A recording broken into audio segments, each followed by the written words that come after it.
Our channel இந்த great Indian பாத்திரக்கடை. இன்னைக்கு நம்ம கிரேட் இண்டியன் பாத்திரக்கடையில பார்க்க போற ப்ராடக்ட் என்ன அப்படின்னு பாத்தீங்கன்னா பர்கர் எசென்சியல்ல சில ப்ராடக்ட் நம்ம நியூவா வந்திருக்கு. என்னென்ன ப்ராடக்ட் அப்படின்னு சொல்லிட்டு பார்க்கலாம். ஃபர்ஸ்ட் ப்ராடக்ட் என்ன அப்படின்னு பாத்தீங்கன்னா ட்ரைப்ளை காஃபி வார்மர். இந்த காஃபி வார்மர் வந்து ரொம்பவே காம்பாக்டான சைஸ்ல அழகான ஷேப்ல கொடுத்துருக்காங்க.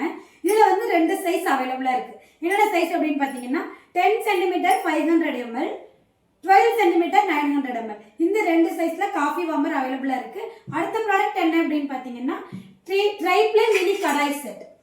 இது வந்து 3 பீஸ் வந்து உங்களுக்கு காம்போ வந்துரும். என்னென்ன சைஸ் இருக்கு அப்படின்னு பாத்தீங்கன்னா 10 cm 300 ml 12 cm 500 ml 14 cm 800 ml. இந்த மூணு சைஸ்ல மினி கடாய் இருக்கு. அடுத்த ப்ராடக்ட் என்ன அப்படின்னு பாத்தீங்கன்னா மல்டி கடாய். இது நம்ம பழைய வீடியோல பார்த்திருக்கோம். மல்டி கடாய். அடுத்த பர்கர்லயும் ஒரு ப்ராடக்ட் நம்மகிட்ட நியூவா வந்திருக்கு. என்ன அப்படின்னு பாத்தீங்கன்னா 2-in-1 mixing Pavul and colander. இதோட சைஸ் என்ன அப்படின்னு பாத்தீங்கன்னா 26 cm 3.4 லிட்டர் கெப்பாசிட்டி. இதுல வந்து மிக்சிங் பவுலா கூட நீங்க யூஸ் பண்ணிக்கலாம். இது வந்து ஸ்டெயின்லெஸ் ஸ்டீல் கொலாண்டர், நம்ம காய் வடிகட்டுறதுக்குலாம் இது வந்து யூஸ் பண்ணிக்கலாம். இந்த ப்ராடக்ட் எல்லாம் உங்களுக்கு வேணும் அப்படின்னா ஸ்கிரீன்ல தெரியுற நம்பருக்கு கால் பண்ணுங்க, உங்களுடைய ஆர்டரை பிளேஸ் பண்ணுங்க.